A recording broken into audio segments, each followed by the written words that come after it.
maybe we could keep sending weapons and money in, and this slow grind of people dying will continue. And Vladimir Putin will then, at the end of that, take the territory he wants. Let's try to negotiate an end to this nightmare that never needed to happen. Let's try to negotiate an end to this so people stop dying. It is the best case scenario. Recently, Dave Smith appeared on an epic debate on Piers Morgan where he smacks down a lot of other people in the panel regarding their opinions on Ukraine, with Dave arguing that the Trump administration must accept the peace deal that's on the table, presumably with Russia right now, that involves territorial exchanges. Now, what I thought was so interesting was the pushback that Dave gives against Piers Morgan, challenging his views and how fired up Dave was during this conversation. Let's check it out, like the video, and subscribe to the channel. From a military perspective, it just seems to me that Ukraine is in a very difficult position.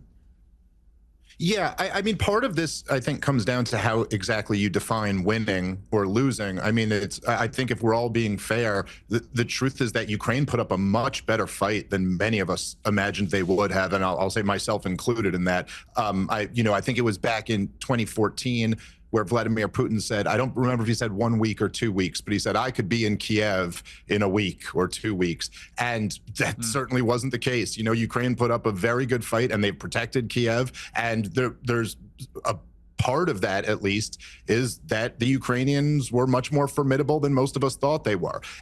Yeah, maybe so, but also they had almost unlimited license to the U.S. Treasury, dumping in billions of dollars there, up to about 200 billion there. I don't know if Dave will mention that, but that's a consideration too. Certainly they fought back better than a lot of people thought when it's Ukraine versus Russia, Russia being a much more powerful military than Ukraine.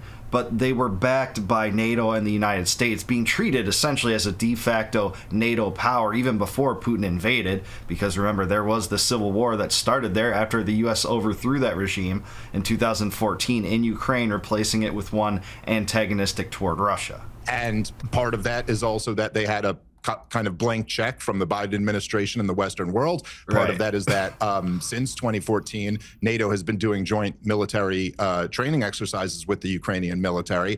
But I think to your point, Piers, when it comes down to the stuff that like Joe Biden and Nancy Pelosi, when she was Speaker of the House, was on record saying they were going to take back Crimea and that no territory would be lost. Of course, we were told that sanctions alone would win this war, if you remember in the very beginning, Piers. And the fact is that all of that has turned out to be wrong, and that even though this has taken longer than probably Vladimir Putin would have liked, or at least was claiming it would, that yes, Ukraine is not taking back all of this territory. And now the best that we could hope for is that some type of deal is reached here where the killing stops, as Trump said in his greatest comment ever about the situation. And so I think we should all at least take it as a positive sign that Vladimir Putin and Donald Trump are talking. I think it is absolute madness that for the last 3 years, the two countries that have the biggest stockpile of nuclear weapons in the history of the world have not had their heads of state talking. I mean, this is just craziness. At the very least, lines of communication should be open,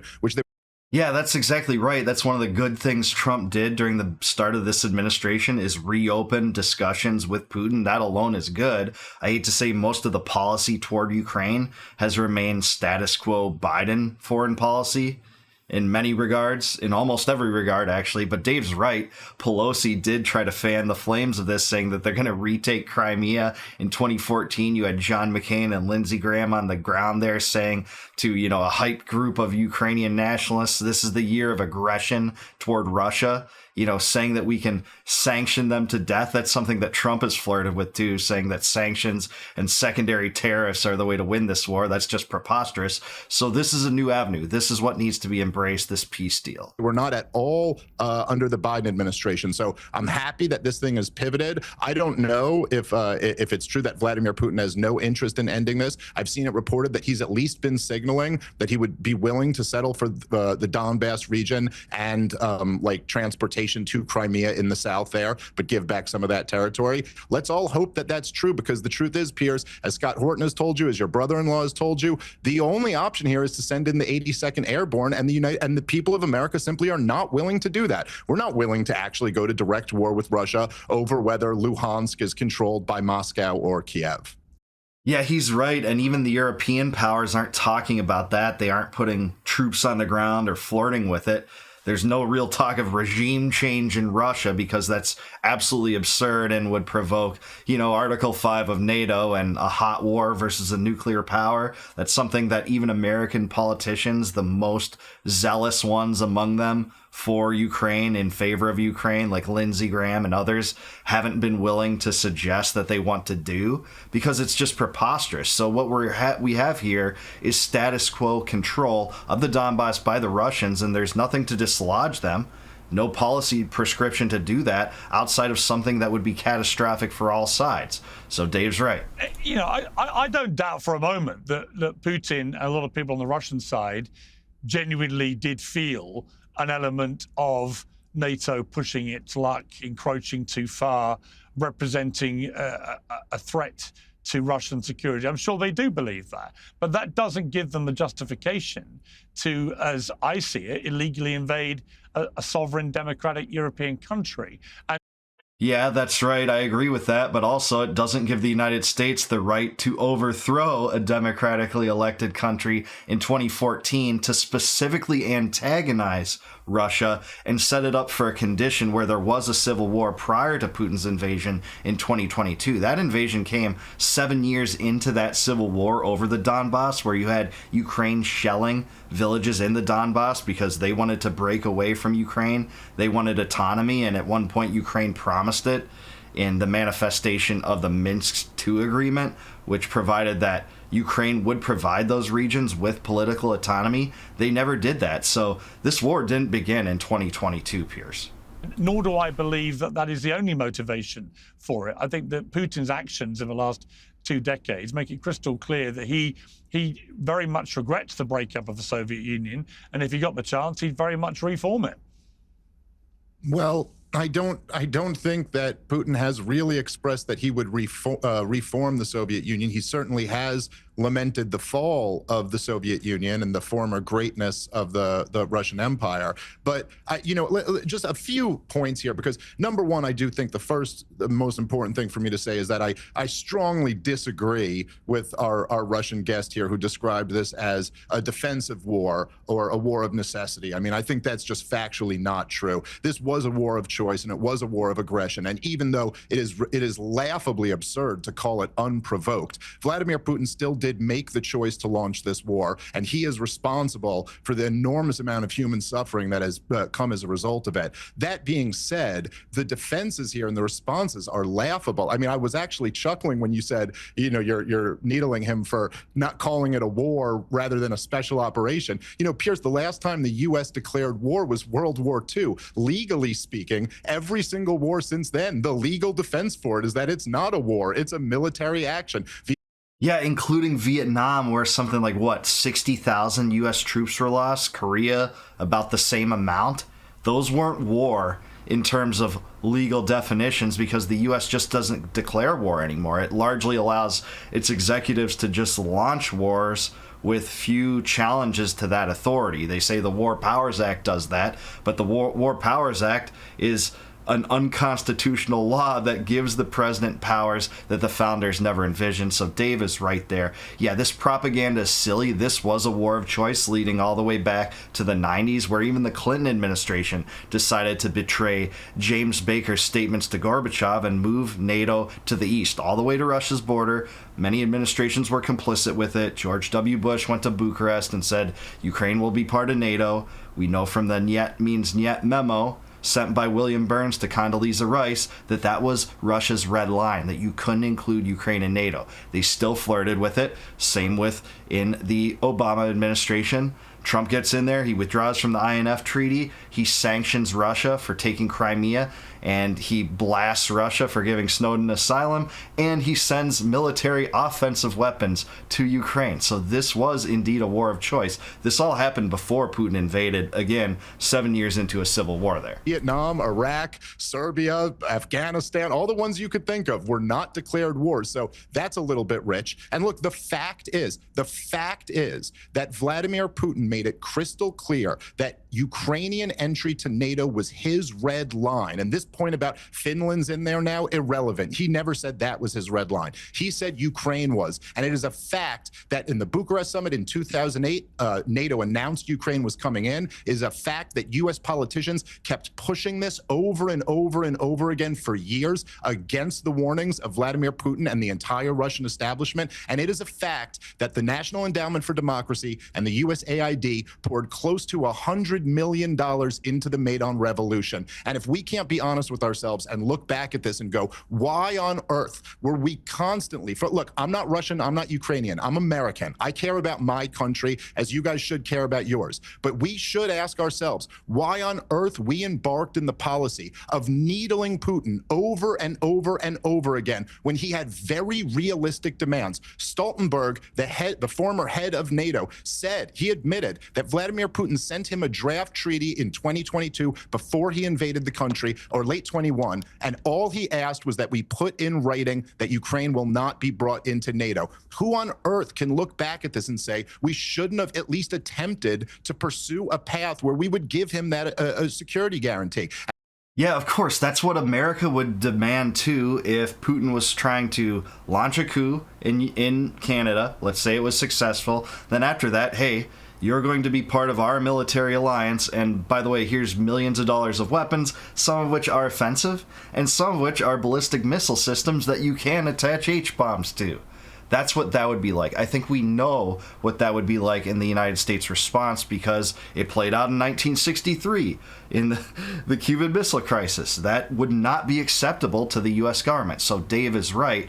And this, again, was a war of choice, and the United States has decided to provoke it. They did decide to provoke it over a matter of decades. And look, it's nice, as the Ukrainian lady here says, it's a nice thought to say that sovereign countries can do whatever they want to, but the bottom line is that is not the way of the world. Mexico cannot join a military alliance with China. That's a fact. And the general here will be the first to admit it. We wouldn't just go, oh, you're a sovereign country. Sure, you can be a part of Russia or China's military alliance. We wouldn't allow that in a second. And likewise, it is in the state of actual geopolitics, it was a reasonable demand for Vladimir Putin to say, you cannot bring Ukraine into your military alliance. And that's absolutely correct. He puts it so perfectly here. That's realism. That's realpolitik. The fact that that would not be acceptable. And by the way, NATO isn't a defensive alliance, not by a long stretch. If you say that, tell them to explain Afghanistan and Libya and the Balkans. Those were not defensive wars.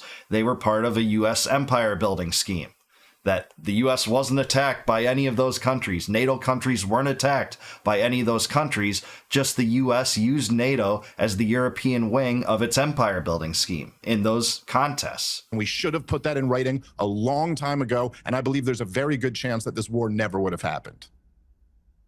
You know, Dave Smith, in a way, you could paint a similar picture without the death part about Netanyahu and what's happening in Israel. That one of the reasons many people believe he continues to prosecute this war in Gaza is for self-interest, to avoid corruption charges and trial when it's over. I think that's part of it for sure. I mean, this is the biggest distraction, what's happening in Gaza, to that, the ultimate delay tactic. So is the war with Iran that the U.S. joined in on. To avoid accountability for October the 7th and so on. But in relation to Putin, do you agree with what Bill Browder said there? No, not particularly. And yeah, I don't think that's, yeah, it applies to Netanyahu. It applies to Vladimir Putin. George W. Bush famously said that his daddy's big mistake was not keeping the war going for his reelection campaign. And that's why he was a one-term president. And I got to say, Piers, I mean, it's like, I'm just kind of disgusted by the tone of this entire discussion. I mean, it's like as if we're debating Sidney Sweeney or something like that, but I got a general and a professional here who are, what are we doing? You're just trying to insult Vladimir Putin, insult Russia. It's like the most childish, immature, just taunting. There's an actual war going on right now where hundreds of thousands of people have been dying. And there's a meeting coming up between the two leaders of the United States and Russia. As I said before, 90% of the world's stockpile of nuclear weapons. Let's all take this down a notch.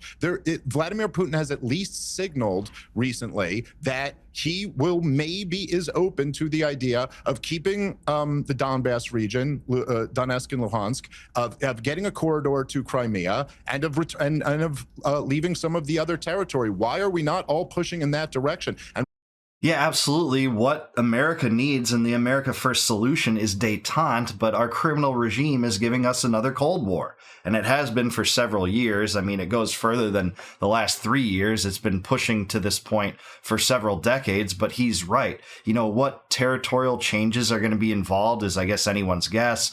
It looks like Putin might be willing to part with part of Kherson and Zaporizhia that he occupies now. That's a killer deal. It should be taken. If Trump really has the instincts of wanting to end this war, he will take it. Of course, he hasn't done that yet because he isn't willing to say the ultimate thing that needs to be said. The top priority is we're not putting Ukraine in NATO. We're not supporting it whatsoever, regardless of how this war goes. And that's something that I don't think Trump has ever said. Now, he did say back in April once that Crimea wouldn't be part of Ukraine anymore. It's like, well done. That's like maybe the only minute departure from status quo Biden policy toward Ukraine. So let's hope this is a new offer that is embraced. Why this constant need to make these insults? You know, like, I don't know. I'm an American. I don't see why I inherently have to have beef with the Russian people. I think my government is corrupt. I think their government is corrupt. But to sit here and be like, you guys are a gas station with nothing. The Russian people have a great culture and a great history. Obviously, the Soviet Union was a menace and we had a real problem with them, but the Soviet Union's been gone for many decades at this point. And I just find that the kind of nature of this just insulting back and forth to be beneath the magnitude of this conversation. It is undeniable that the West did a lot to provoke this conflict. It's just undeniable. Our CIA director through all of Joe Biden's term, Bill Burns, was the one who wrote the Niet means Niet memo, who warned Condoleezza Rice, do not keep pushing in this direction. And we continued pushing regardless.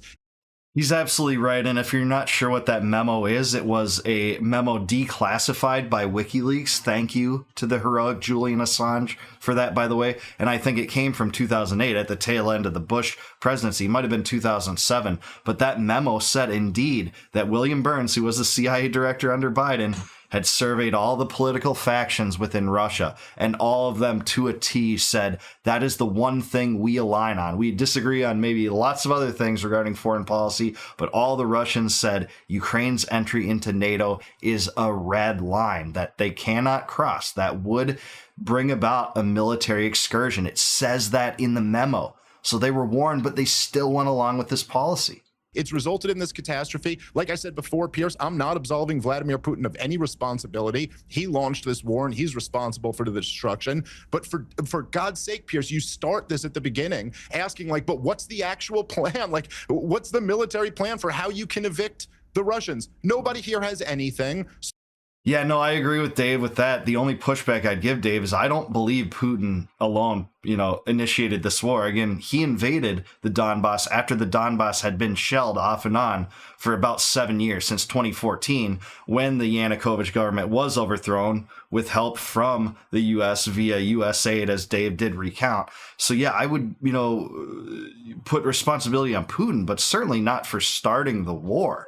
Actually, Ukraine was more culpable for doing that in 2014 when it came to Donbass, because they didn't want Donbass to go like Crimea had gone. So what do you want to do? Let's try to negotiate an end to this so people stop dying. It is the best case scenario. And it's our only chance to get out of this at this point, is if we can work out some deal. So for God's sake, let's try to push toward that. No, with all of these wars, Piers, all the wars over the last 25 years of my life, it's always like the propaganda keeps on moving and moving and moving. There's a lot of bluster about who the good guys and who the bad guys are. But when you start the program by asking a simple question like, what is the exit strategy here? What is the plan? No one really has anything. No one has anything other than maybe we could keep sending weapons and money in, and this slow grind of people dying will continue. And Vladimir Putin will then, at the end of that, take the territory he wants. Let's try to negotiate an end to this nightmare that never needed to happen. Yeah, that's exactly what Neville Chamberlain did. I'll come to. Shut up. Just the dumbest. Like, what are you, 80 IQ? Neville Chamberlain. That's right. Anybody ever arguing against war is always Neville Chamberlain.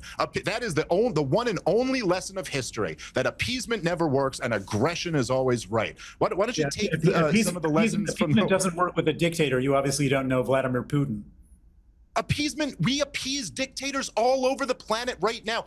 I just said something that I actually meant, that I think was more than just surface level, and your response is with the dumbest like slogan.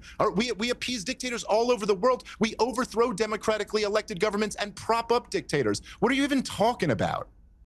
Yeah, he's right. What do you think the U.S. relationship is with Saudi Arabia right now? The king of Saudi Arabia. Well, the U.S. just joins in a naval blockade on behalf of the Saudis against Yemen for over a decade. What do you think the U.S. relationship with Syria is right now?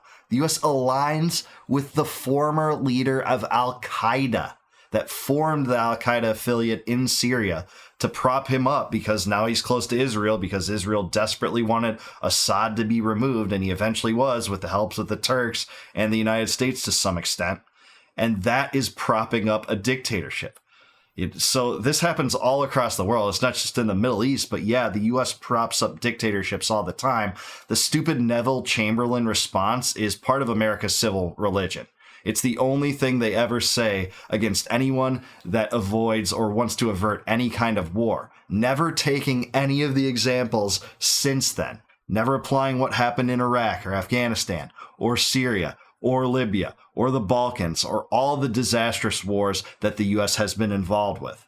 Yemen or Somalia. It's never those lessons that we can take. Only lesson, in one circumstance 80 years ago, despite the fact that it was Neville Chamberlain that actually declared war on Germany to begin with before Churchill got in there. Of course, there was the Munich Accords and the peace in our time thing. But then after that, he did declare war on Germany. So it's not even a good example in the first place. This is the stupidest quip that they have, and they don't really have anything else. There's very few arguments other than propaganda we've heard time and time again. We're defending democracy, despite the fact that, the United States overthrew democracy in 2014 in Ukraine. And Zelensky has expanded conscription and enacted martial law and banned political opposition groups and shut down oppositional media and shut down Eastern Orthodox churches. That's the democracy you're really fighting for. No, you're fighting for the military-industrial complex and the grandiose vision of empire that the neocons have always had. And this destroyed the work of the best people from the Cold War that wanted to ease tensions with Russia and created the unipolar world. But the United States isn't in a unipolar world anymore. It's in a multipolar world, and the U.S. can't just push its weight around without any repercussions. They couldn't back then, and they certainly can't now. But that's what we have. Let me know down below, was Dave Smith right? Would you have argued in a different way than him? Any pushback you have? Let me know in the comments down below. Like the video, subscribe to the channel. Also subscribe to Piers Morgan, whether you agree with him or not. His show is a guilty pleasure of mine. I love watching his show, and Dave always does a good job on it.